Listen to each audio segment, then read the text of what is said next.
Scanning for audio.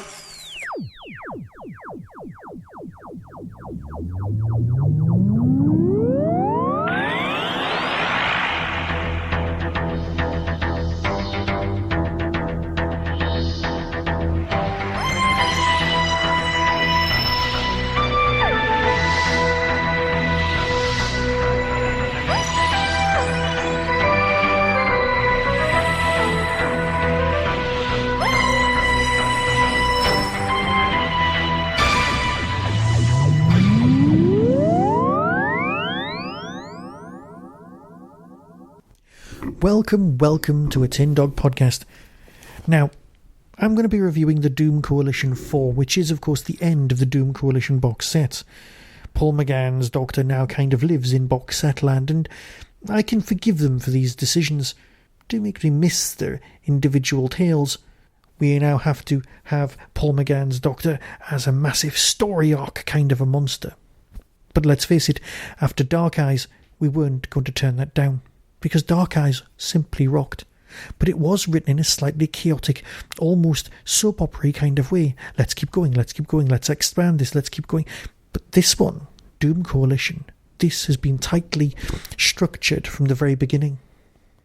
All 16 massive parts have been carefully tooled, worked on, and then brought to us. And finally it's over.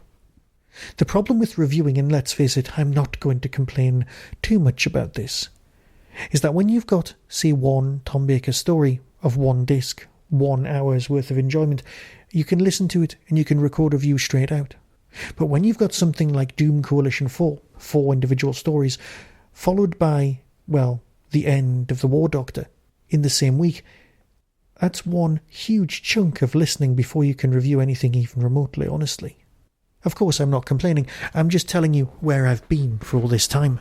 I've been busy listening to Doctor Who. Oh, the sheer hard work of it all. So what have we got? Well, there's a kind of pattern emerged where you've got a fairly low-key introduction story, and then it kind of ramps up. The low-key story here is A Ship in a Bottle, which of course follows on from the cliffhanger at the end of the last series, the last box set. It's been ages since we had the last box set, so the cliffhanger kind of hung over us literally as a cliffhanger. That's fine. I can live with that. It's going to be great. Ship in a Bottle, John Dorney. Now, John also wrote Stop the Clock, which is the 4th story in this set. But more of that one later. The Doctor, Liv and Helen are hurtling into a future that has been utterly destroyed, trapped inside a shuttle with no possible means of escape. But with the lives of everyone in the universe in the balance, they've got to find one. And soon, when the stakes are this high, you can't just give up, or can you? And soon. It's a lovely little three-hander. 2 companions. Can I just say, Helen Sinclair, what a brilliant character. She's got to keep going. She really does. And Livchenko, well, you're not going to find any bad comments around here about her character. All 3 of them trapped. It's not even remotely like Edge of Destruction, because these characters are all trying to survive and find a way of, well, just making it out in one piece. One entire massive story of people trying and failing and succeeding and just interacting with each other. There are brilliant moments here, and it doesn't seem to drag. You would think on paper that it perhaps would, but it doesn't. It just keeps going like a machine because you know where this is going. You've bought the box set and you're quite willing to not exactly get through episode 1, but stick with it and allow it to wash over you so that the characterization can grow. These people are real to us. Yes, we know they're not real. We know it's drama. But if you're willing to suspend your disbelief for just a second, it's just a wonderful piece of drama. That's part 1, and of course it starts building from this point. Because with story number 2, we go back to the exact point at the beginning of story 1, but from a completely different point of view. Because here we've got more River Song fun. Ah yes, The Songs of Love by Matt Fitton. Left to fend for herself against a bunch of power-hungry plotters hell-bent on destroying the universe, what choice does a girl have but to throw in her lot with the winning side? Using her past to her advantage, River Song returns to the ancestral seat of the Time Lords to make her last stand. Yes, you heard right. It's River Song on Gallifrey. What's not to love? The story is building, the characters are all appearing, and River's investigating what's going on. I can't be enthusiastic enough about this, because as a box set goes, it's just tremendously strong. Yes, jumping back to the same point in the narrative as earlier isn't perhaps a cheat, but it does keep things moving and bubbling along nicely. It doesn't have the Doctor in even remotely in this particular episode, but we can live with that because we've got River. For anyone who isn't a fan of River Song, give her a go on audio. You won't be disappointed. Yes, she's got her own spin-off series, 2 seasons in, and she appears in Doom Coalition 3, as well as this one. The characters are brilliant, and you know what? The psychic wimple, I can live with and I can forgive, because it's the sort of nonsense thing that would have worked on TV. River and the 8th Doctor are glorious together. River and Helen, well, that would just be great. And there's me, shipping characters. How the mighty have fallen. Moving on. After we've got some machinations on the planet Gallifrey, we have, well, story number 3.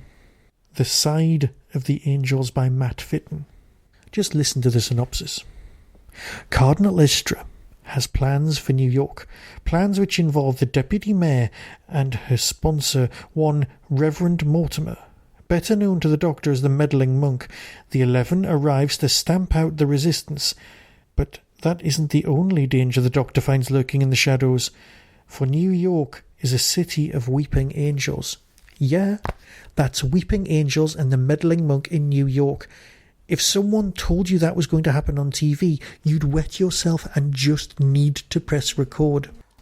This is K9. You are listening to Tin Dog Podcast. Please do not switch off. Due to technical difficulties, this review has been recorded in 2 parts. The part you've just heard, and this bit, basically the summing up, because we reached the end of Doom Coalition 4, and I, for one, am looking forward to where this is going next. Now, because I don't want to give you spoilers, I can't tell you what would happen at the end, and you wouldn't respect me for that anyway, even if I did.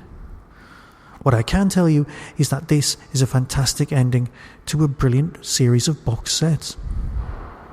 If you are a stranger to the Paul McGann genre, the subset, then the Doom Coalition itself is well worth doing. I can't recommend it highly enough. And yes, there are things going on. I mean, Rufus Hound's performance in the 3rd story as the Meddling Monk, just simply superb. The way everything's sewn up as well, just great. The fact that the Meddling Monk has history, but it perhaps is history in his future, well, that just kind of works.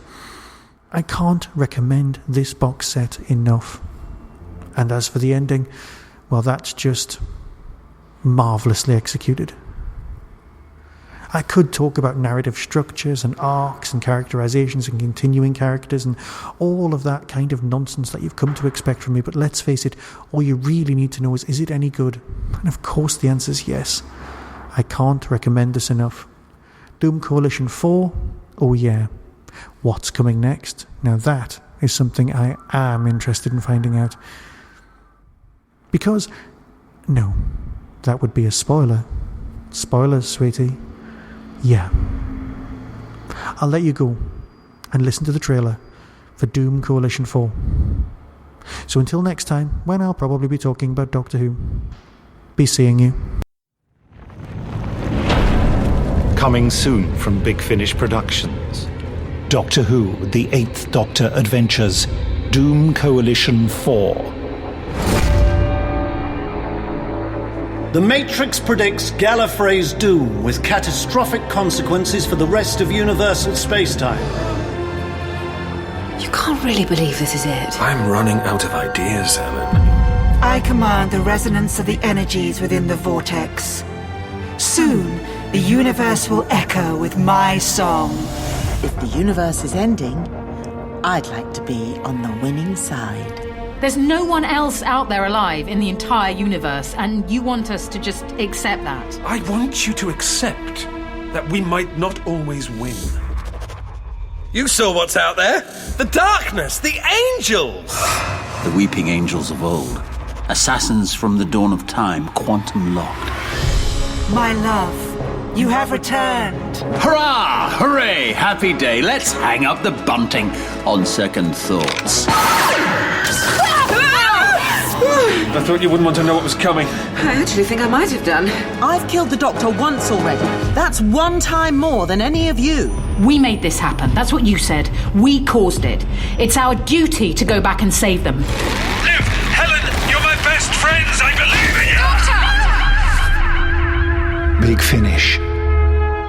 We love stories.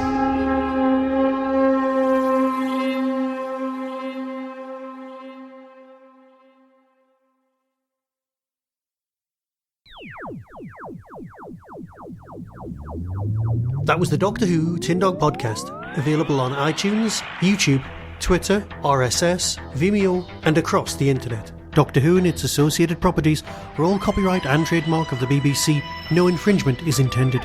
Why not become a supporter by visiting patreon.com/tindog. Contact the show on tin-dog@hotmail.co.uk. The Tin Dog podcast is a founder member of the Doctor Who Podcast Alliance.